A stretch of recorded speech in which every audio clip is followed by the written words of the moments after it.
갈리오가 아가야 총독되었을 때 유대인이 일제히 일어나 바울을 대적하여 법정으로 데리고 가서 말하되, 이 사람이 율법을 어기면서 하나님을 경외하라고 사람들을 권한다.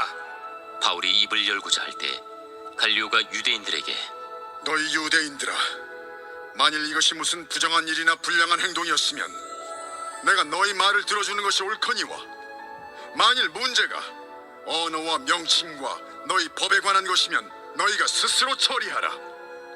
나는 이러한 일에 재판장 되기를 원하지 아니하노라. 하고 그들을 법정에서 쫓아내니 모든 사람이 회당장 소스데넨을 잡아 법정 앞에서 때리되 갈리오가 이 일을 상관하지 아니하니라. 갈리오가 아가야의 총독으로 새로 부임했다라고 합니다.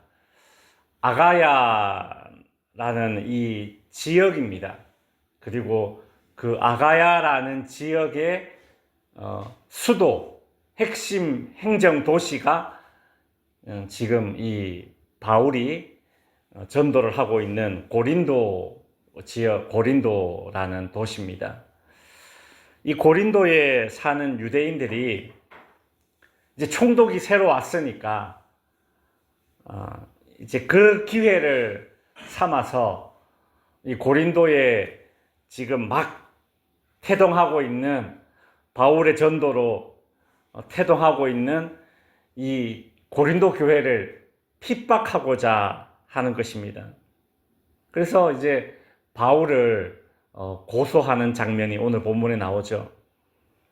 그들은 바울을 이제 총독에게 고소하면서 이 바울이 로마법을 위반했다, 이제 그렇게 이제 억지 주장을 펼치면서 바울을 법정으로 끌고 갔습니다.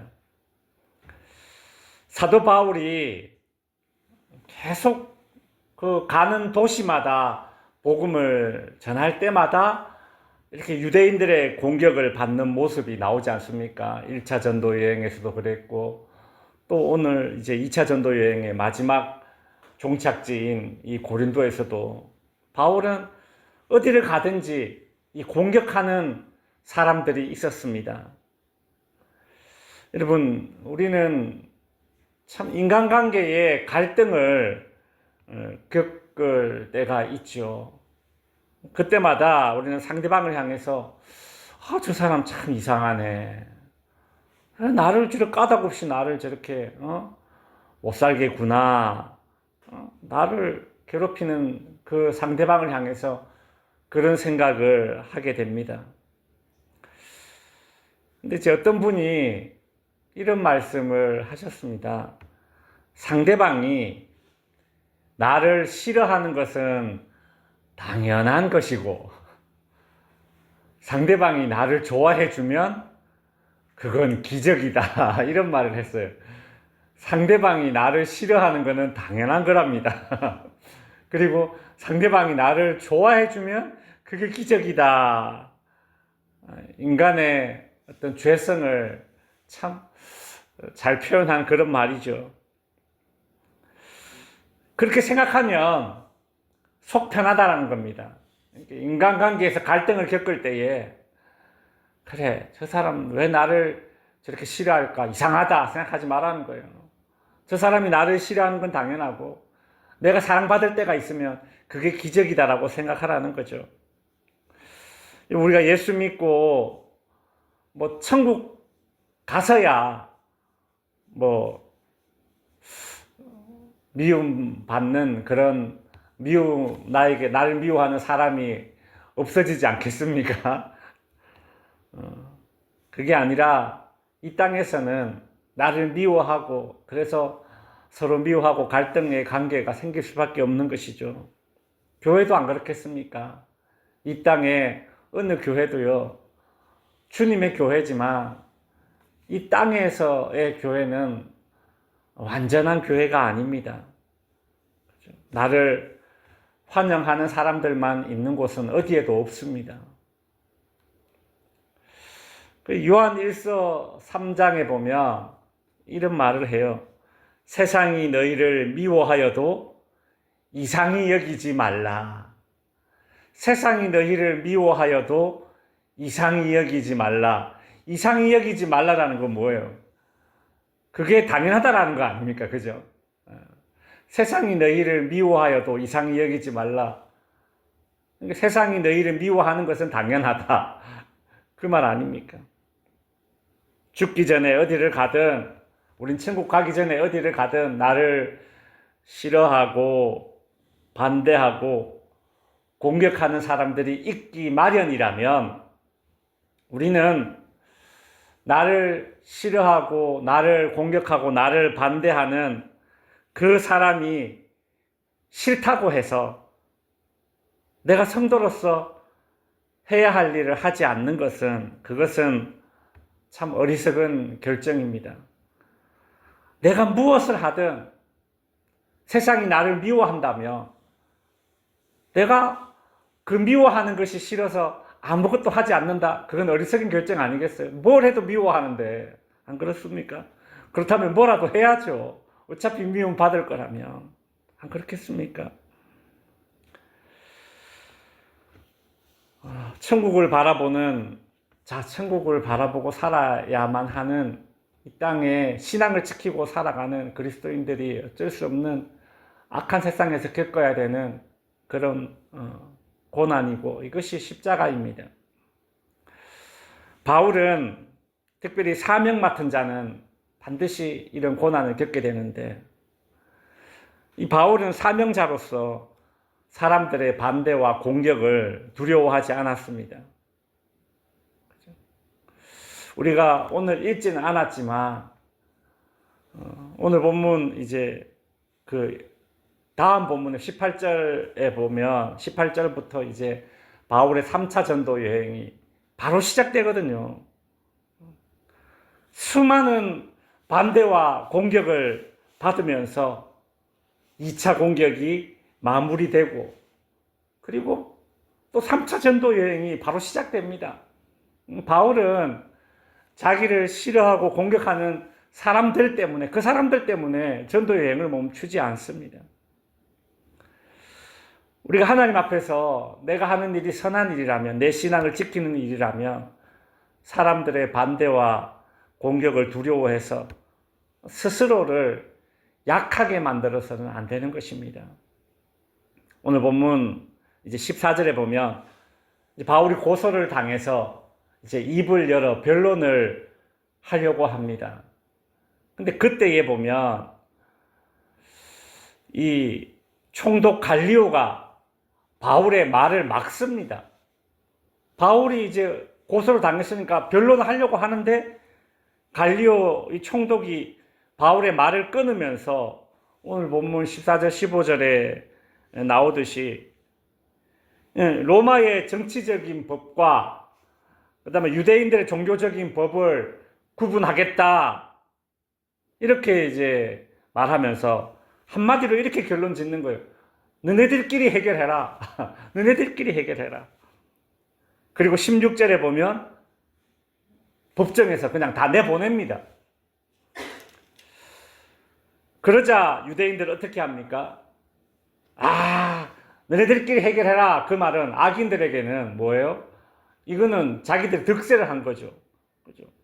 법이 선한 사람들의 편을 들어주지 않고 의인들의 편을 들어주지 않으면 악인들은 어떻게 됩니까? 득세하는 거예요. 보면 이 유대인들이 복음을 받아들인 회당장 소스데네에게 폭행을 가하는 그런 일이 벌어집니다. 근데 그럼에도 불구하고 17절에 보면 갈리오가 이 일을 상관하지 아니하니라 이렇게 되어 있어요. 여러분, 이 총독 갈리오의 태도가, 그죠? 나는 관여하지 않겠다. 너네들끼리 알아서 해라. 이 모습이 예수님을 재판하던 그 빌라도가 처음에 보였던 태도와 너무 흡사하지 않습니까? 그죠? 로마법에 의하면 아무 잘못 없이 바울을 고소한 이 유대인들은 무고죄로 처벌을 받아야 됩니다. 근데 갈리오는 복음에 당연히 무관심했고요. 바울에게 변호할 기회조차 주지 않았습니다. 더군다나 이 회당장 소스데네가 폭행을 당하는 것을 알면서도 더 골치 아픈 일이 이제 생길까봐 이 모든 불법을 묵인하는 그런 모습을 보이죠. 참 예나 지금이나 이 세상 권력의 속성이 참 똑같지 않습니까? 우리 주변에 갈리오 같은 사람이 있을 수 있습니다. 아니 어쩌면 우리도 이런 높은 위치에 어떤 권력을 가진 혹은 권한을 가진 위치가 되면 또 우리도 어떻게 보면 이거 복잡한 일 만들지 말자 복잡한 일 만들지 말자 이러면서 우리 자신도 또 갈리오와 같이 그렇게 선택할 수 있지 않겠습니까? 우리 오늘 이 갈리오의 모습을 보면서 불법과 부당한 것을 목격하게 되었을 때에 그것을 회피하고 묵인하고 심지어 정당화하는 그런 어리석음을 범하지 말아야 합니다. 여러분 보십시오. 이 고린도, 이 갈리오 지역의 총독으로 있는 이 총독이 한 행동이 성경에 기록되었고 역사의 길이 남지 않습니까? 그죠? 우리 그리스도인은 내가 행할 수 있는 어떤 권한, 어떤 힘이 있고 결정권이 있고 그리고 어떤 작은 미약하나마 어떤 작은 은사라도 있다면 우리는 최선을 다해야 됩니다. 하나님이 나에게 미약하나마 힘을 주셨고 또 리더십을 주었다면 여러분 최선을 다하시기 바랍니다. 주어진 직분과 주어진 은사가 있다면 최선을 다하시기 바랍니다. 유대인들은 자신들의 뜻대로 목적이 이루어지지 않게 되자 바울의 전도로 회심했던 이 회당장 소스데네를 폭행을 하면서 분풀이를 합니다. 13절에서는 하나님의 법을 막 운운했던 이 유대인들이 17절에서는 어떻게 행동합니까? 무법천지처럼 행동을 하고 있습니다.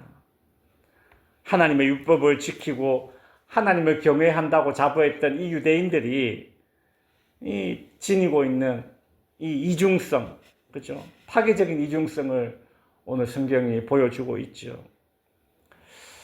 자신의 뜻대로 되지 않을 때에 그 모든 책임을 다른 사람에게 돌리고 또 분내는 모습을 보면서 나는 내 뜻대로 되지 않을 때에 어떻게 행동하는지를 또 오늘 본문을 통해서 되돌아보는 기회가 되길 바랍니다. 내 뜻에 반하는 상대방의 그 공격을 받게 될 때에 그때 내가 같이 공격성을 드러내지 않고 또 내가 져야 할 책임을 또 상대방에게 던져버리는 그런 무책임함이 있지는 않는가. 그리고 이 유대인들의 모습을 보면서 나의 분풀이 대상으로 또 연약한 자들을 분풀이 대상으로 삼는 일이 있지는 않는가. 이 새벽에 우리는 내 뜻대로 일이 되어지지 않을 때 그때 그 순간에도 참 온유한 성품 그런 인격을 지닐 수 있게 해달라고 또 그렇게 기도하는 시간이 되었으면 좋겠습니다. 기도하겠습니다. 하늘에 계신 우리